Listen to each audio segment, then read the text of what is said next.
El día de hoy vamos a pintar un par de guacamayas al óleo.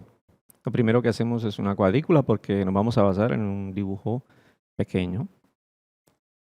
Segundo paso, el encaje del boceto. Se hace el boceto, bosquejo o esquema o como le queramos decir, donde ponemos los objetos primarios de la composición encajados de forma que todo se vea natural. Para que no quede nada al azar, vamos a ubicar las hojitas, las ramas, los guacamayos situados a un lado de la composición, o sea que va a tener más peso del lado derecho. Segundo paso, seleccionamos la paleta que vamos a usar en el cuadro. Esta paleta, cabe decir que fue elaborada por mí, son óleos profesionales hechos en casa. En otro video estaré explicando cómo elaborar estos óleos profesionales de manera casera. Ahora vamos a marcar los óleos para que no se nos confundan, pues hay colores que se parecen mucho, pero uno como pintor ya uno reconoce los colores, sin embargo los tubos se pueden manchar y por eso es necesario marcarlos. Tenemos por ejemplo aquí el negro humo. Vamos a ver que los colores que son puros, o sea los colores madres, pues siempre van a ser oscuros. Por ejemplo el óxido de cromo y el tierra verde, como vemos el tubo a veces se parece el color, pero son completamente diferentes. Cada propiedad de cada óleo es distinta. Tenemos aquí el tierra rojizo. Bien, esta es nuestra paleta que vamos a usar. Óxido de cromo, verde permanente, amarillo limón y amarillo cadmio, rojo brillante, azul ultramar, el turquesa de talocianina, el blanco, el tierra rojiza, el negro humo y la tierra verde. Más adelante nos daremos cuenta de que algunos tonos son innecesarios, sino que otros los suplen y son mucho mejores. Por ejemplo, me di cuenta de que usar el óxido de cromo y el verde permanente era redundancia, puesto que el verde permanente contiene óxido de cromo, entonces no era necesario. Lo mismo pasó con el amarillo limón. Era más fácil utilizar el amarillo cadmio y un poco de blanco, puesto que el amarillo de cadmio es un color muy cubriente. Aquí empezamos precisamente con el amarillo de cadmio, luego seguimos con el rojo brillante, que es el rojo naftol, y prácticamente los guacamayos son rojos, amarillos y azules, pero voy a dejar el azul para más adelante. Me voy a encargar ahora de hacer el fondo. Vamos a experimentar con el óxido de cromo y el verde talo. Bueno, aquí vemos que el verde talo puro es un color muy oscuro, prácticamente es un verde tirando a negro. Lo estamos mezclando junto con el verde permanente amarilloso y damos la sensación de unas hojas. En el lado izquierdo primero vamos a poner las ramitas para que no se pierdan dentro del verde, porque después el marrón es más difícil de untar sobre el verde. Ponemos las ramitas y las hojas más claras las vamos a poner primero. Aquí estamos dibujando el esbozo de las hojas claras. Luego vamos a rellenar con el fondo. Lo hacemos con verde talo y verde permanente. Vamos añadiendo la cantidad de verde permanente para que aclare. En las partes brillantes o claras de las hojas estamos utilizando el azul turquesa, que prácticamente, como saben ustedes, es el azul talo con blanco, pero da una sensación de que es otro verde. Bueno, aquí vemos que es un poco complejo estar rellenando los intermedios. Por eso utilizamos la trementina. La primera capa, como ustedes saben, debe ser delgada para que no se cuartee la segunda capa. Recuerden la regla del óleo graso sobre magro. Quiere decir que la primera capa debe ser o más delgada o igual de delgada. Aquí vemos que recargo verde para seguir trabajando. Tengo la costumbre de no aplicar mucho óleo sobre el vidrio, paleta, puesto que a veces dejo de pintar, dejo la sesión terminada y no quiero que mi óleo pues esté al otro día un poco desnaturalizado, ya oxidado. Me gusta trabajar con el óleo fresco, por eso no uso muchas cargas grandes de óleo. Seguimos aplicando el verde talo sobre el fondo. A veces utilizo un poco de verde permanente para aclarar. En las zonas muy oscuras estoy usando negro humo. Algunos dirán que el negro no es necesario, pero como pueden ver más adelante en el resultado, vemos que el negro humo no es un color que manche los colores. Es un tono que te ayuda a oscurecer los tonos más oscuros, por ejemplo el azul o el marrón en la tierra quemada. Con negro pues da un tono muy oscuro y además es muy estable. Seguimos haciendo el efecto bokeh en el fondo, que es el color que se difumina. Si han notado, se ve un poco difuso el fondo. Aquí estamos haciendo la madera, el palito donde están trepados los guacamayos. Utilizamos tierra o sombra de tierra y blanco. Ahora sí vamos a hacer la parte azul de las alas, azul ultramarino como base, con blanco para que seque más rápido, pues este azul ultramarino tiende a no secarse. Entonces, si lo mezclamos con otro tono, pues va a secar mucho más rápido.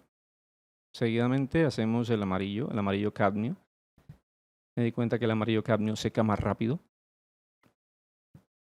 Aquí empezamos ahora sí la segunda capa, que es la capa definitiva, realmente es la que se va a apreciar.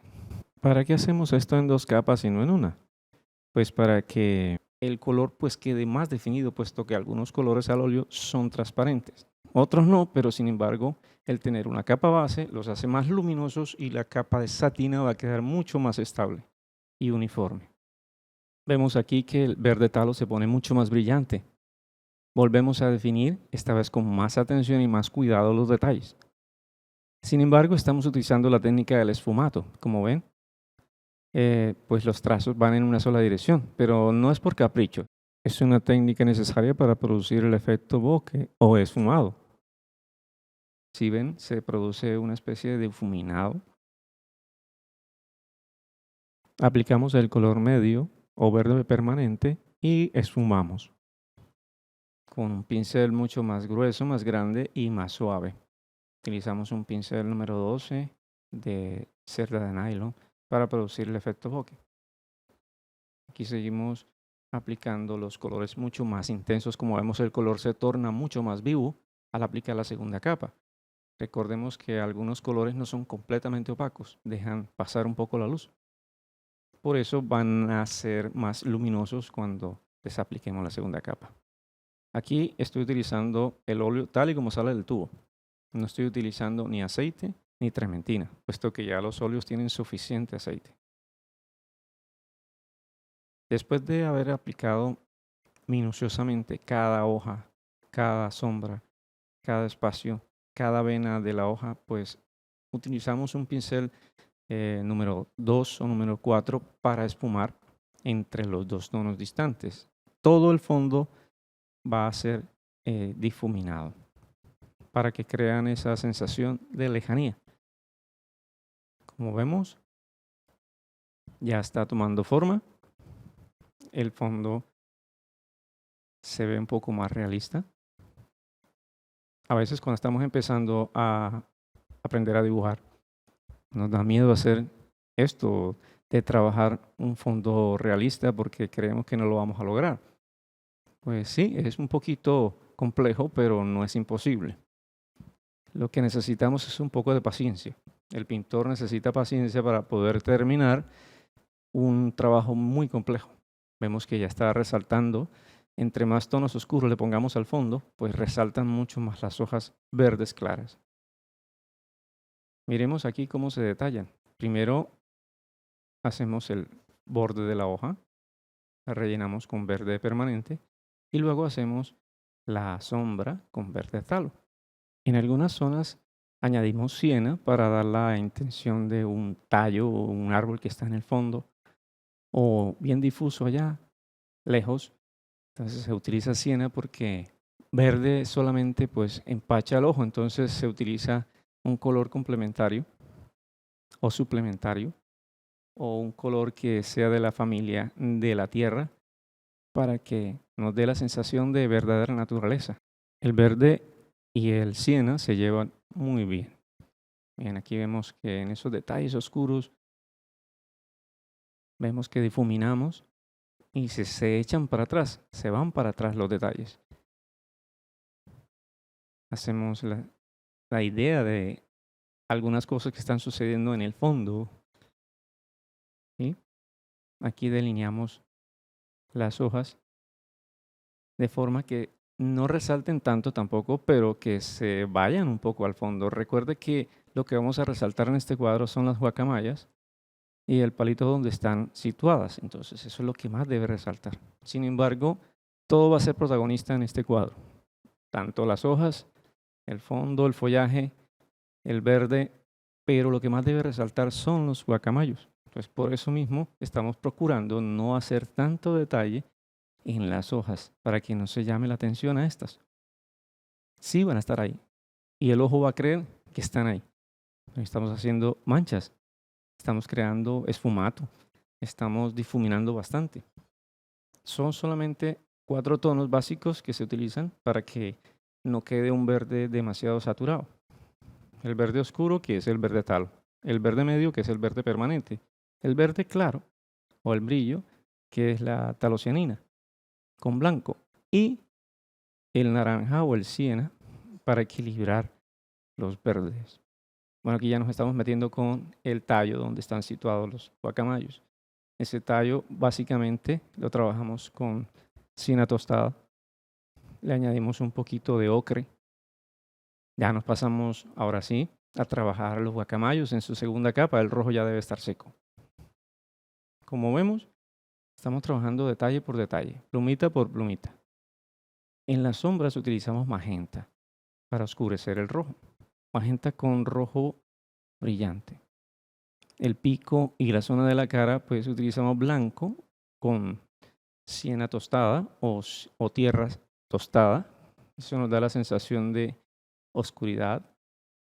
Detallamos los puntos que tienen en la cara, que son desnudos, los puntos desnudos de la cara se hacen con blanco puro. Las plumas rojas se oscurecen con magenta y la parte brillante con amarillo cadmio. Se difumina y se vuelve a pasar un poquito de blanco para dar la sensación de las plumitas. Aquí vemos cómo se debe elaborar con mucha calma, con mucha paciencia. Pasamos al siguiente guacamayo. El guacamayo es un poquito más complejo porque a él sí se le ven todas las plumas. Vamos a detallar un poco el plumaje. Recuerden, magenta para oscurecer el rojo, amarillo para resaltar el rojo. El amarillo hace que el rojo permanezca vivo. Si le echamos solo blanco se va a ver rosado y entonces ya no se va a ver natural. Utilizamos amarillo cadmio para delinear las plumas que están en la zona intermedia. Con mucho primor, con mucho cuidado, hacemos los detalles. El blanco para hacer los detalles de las plumitas. En las zonas muy oscuras utilizamos el azul de Prusia junto con rojo cadmio. La parte clara de la cara lleva azul ultramar y azul talo con puntos directos de blanco de titanio.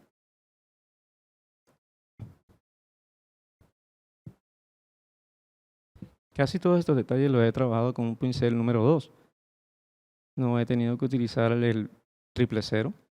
He intentado hacerlo así para que la pincelada se vea. La idea es que se vea la pincelada, que no quede tan lavada.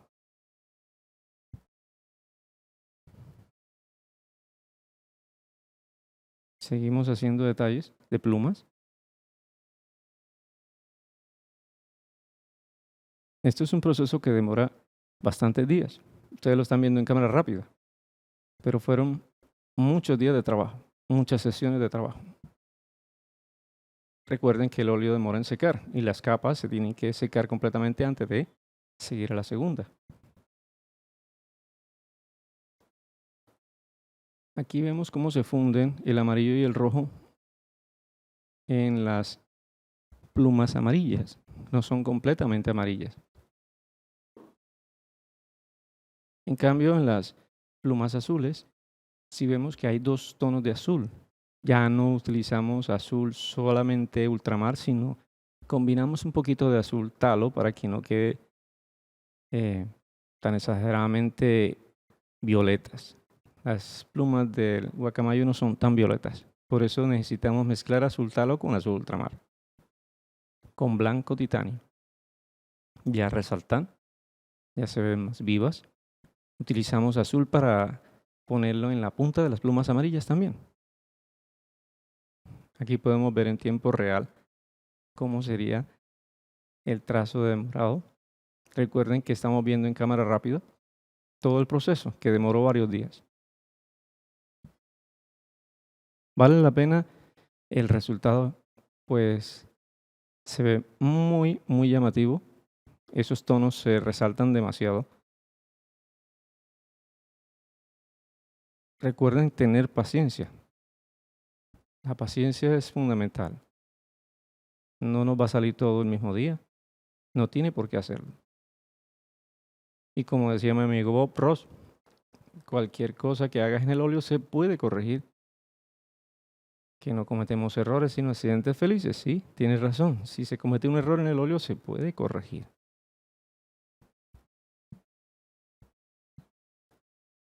Vemos que es lento y es muy laborioso. Pero vamos ahora sí a seguir en la cámara rápido para que vean el resultado final.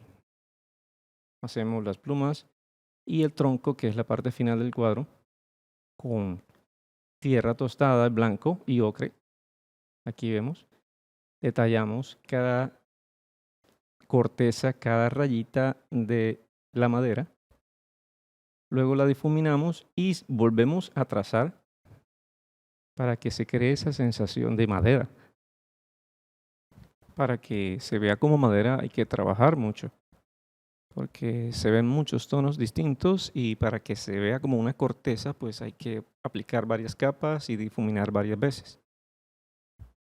Recuerden no integrar demasiado o no difuminar mucho, que se integren los tonos que están muy cercanos, pero que no se fundan, porque como decía también Bob Ross, tendríamos lodo, tendríamos barro, y esa no es la intención es que se vean los tonos.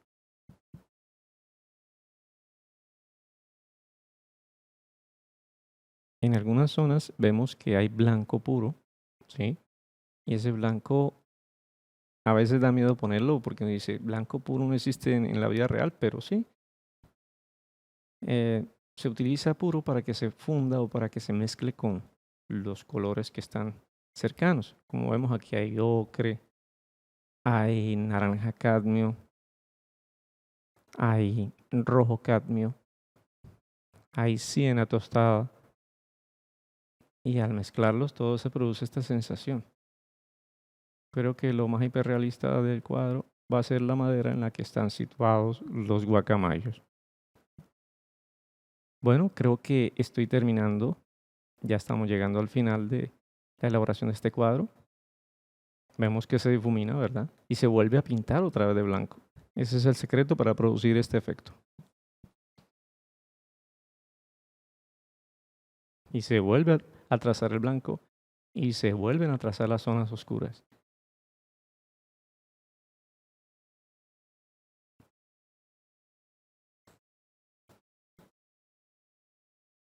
¿Cómo terminar una obra? Bueno, un artista debe saber cuándo ya está terminado su cuadro, porque si no seguiríamos infinitamente aplicando detalles. Uno debe saber cuándo dar la pincelada final. Unos pequeños retoques por aquí, por allá, algunos detallitos que consideremos necesarios, que se vean a simple vista. Y listo, terminamos. Lo siguiente es firmar su obra, exhibirla y tratar de venderla. Bueno, con ustedes está la obra terminada, Guacamayos al óleo.